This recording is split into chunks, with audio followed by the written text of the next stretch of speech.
የመማር ማስተማር ሂደት ሰላምንና የተመቻቸ ከባቢን የሚጠይቅ የሥራ ዘርፍ ነው። ግጭቶች ባሉበት ሰላማዊ መማር ማስተማር ሂደት አይታሰብም። በአማራ ክልል ከ2015 ዓ.ም የመጨረሻ ወራት ጀምሮ የተከሰተው ግጭት ተማሪዎችን ከትምህርት ገበታቸው በማፈናቀል ትምህርት ቤቶችንም ለከፋ ጉዳት ዳርጓል። ሆኖም ግን ያለፉትን ዓመታት ችግሮች ለመቀልበስ በተሰራው ስራ በ2018 የትምህርት ዘመን ዘርፈ ብዙ ውጤቶችን ማስመዝገብ ተችሏል። ባለፉት 3 ዓመታት በተለይ የክልላችን የትምህርት ሴክተር ከፍተኛ ስብራት ውስጥ ገብቶ ነው የቆየው። በተለይ በክልላችን የተፈጠረው የጸጥታ ችግር በከፍተኛ ሁኔታ ከጎዳቸው ሴክተሮች መካከል የትምህርት ሴክተሩ ነው። ምክንያቱም ትምህርት የአእምሮ ስራ ነው። የአእምሮ ስራ ስለሆነ ከምንም በላይ ሰላም ይፈልጋል። ከዚህ ለመውጣት በ2018 በጀት ዓመት በተለይ ባለፈው ክረምት ቅድመ ዝግጅት ላይ የትምህርት ለትውልድ ንቅናቄ በስፋት ስናደርግ ነው የቆየ ነው።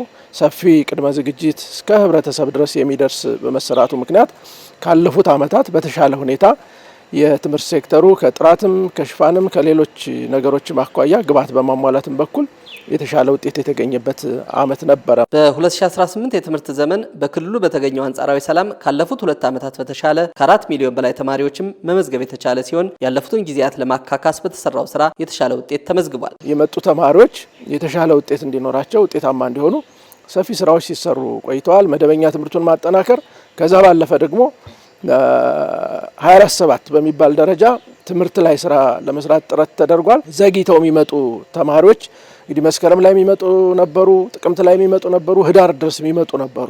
ስለዚህ እነዚህን ለማካካስ ከሌሎቹ ጋር እኩል እንዲሆኑ ሰፊ ስራዎችን መምህራንን በማበረታታት ስራ ሲሰራ የከረመበት ሁኔታ ነው ያለው። ይህን ስራ በመስራታችን ምክንያት በነገራችን ላይ የ6ኛና የ8ኛ ክፍል ውጤት መሻሻል አግኝተናል። ለምሳሌ የ8ኛ ክፍልን ወስደን በምናይበት ጊዜ 57% ነው የማለፍ ምጣኔ የነበረው፣ አሁን 77% ደርሷል። የትምህርት ሽፋንና ተደራሽነትን ለማስፋት በተሰጠው ትኩረትም በተለያዩ አካባቢዎች የተዘጉ ትምህርት ቤቶችን በመክፈት ስራ እንዲጀምሩ ማድረግና የተማሪዎችን ቁጥር ለመጨመር ጥረት ተደርጓል። 2017 ዓ.ም ከ400 በላይ ትምህርት ቤቶች ዝግ ነበሩ። በ2017 በልዩ ንቅናቄና ትምህርትን ነጻና ገለልተኛ በማድረግ ሁሉንም ትምህርት ቤቶች መክፈት መቻል አለብን ብለን አቅደን ሰራን።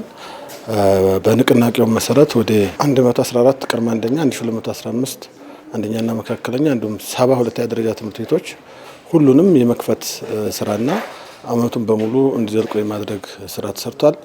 ይሄ ብቻ አይደለም። የተማሪ ምዝገባችንም እውነት ለመናገር ከባለፉት አመታት በሰላም ጊዜ ከሰራናቸው በተሻለ መንገድ ወደ 524000 ተማሪዎችን ከቅድመ አንደኛ እስከ 2ኛ ደረጃ የመዘገብንበት ሁኔታ ነው ያለው። በአማራ ክልል ሰሜን ሸዋ ዞንም በትምህርት ተደራሽነት ላይ ባለፉት አመታት የደረሰውን ጉዳት ለማካካስ በአዲሱ የትምህርት ዘመን ከ600 ሺህ በላይ ተማሪዎችን ለማስተማር እየተሰራ ነው። በ2018 ይማራሉ ተብሎ የታቀደው በዞን ደረጃ 592 ሺህ ተማሪዎች ነው። ከነዚህ ውስጥ 362 ሺህ ተማሪ መዝግበን ከነዚህ ውስጥ አመቱ መጨረሻ ላይ 14 ሺህ ተማሪ ከማቋረጥ ውጪ ሌላው የትምህርት ዘመኑን ያጠናቀቀበት አመት ነው። ይሄ በባለፉት በ2016 አልነበረም፣ በ2017 አልነበረም። ይሄንን እንደ ተስፋ ይዘን 2019 ላይ ወደ 612,000 ተማሪ ለማስተማር አቅደናል። ይሄ የባለፉት አመታት ያደሩ የባከኑ ትውልድን መልሰን ወደ ትምህርት ቤት ለማምጣት ሰፊ ጥረት እናደርጋለን። በ2019 የትምህርት ዘመን ባለፈው አመት ከትምህርት ገበታ ውጭ የሆኑ ተማሪዎችን በመመለስ ከ7.6 ሚሊዮን በላይ ተማሪዎችን መዝግቦ ለማስተማር የሚደረገው ጥረት ላይ ሁሉም የድርሻውን እንዲወጣ ጥሪ ቀርቧል። ከ3 ሚሊዮን በላይ ተማሪዎች ወደ ትምህርት ቤት አልመጡም። ስለዚህ ቁጥር አንድ ርብርባችን እነዚህን ተማሪዎች ማምጣት ይሆናል ማለት ነው። ምክንያቱም አንድ ሀገር ህዝቡን ካላስተማረ፣ ትውልዱ ካልተማረ ተተኪ ኃይል ማግኘት አይቻልም።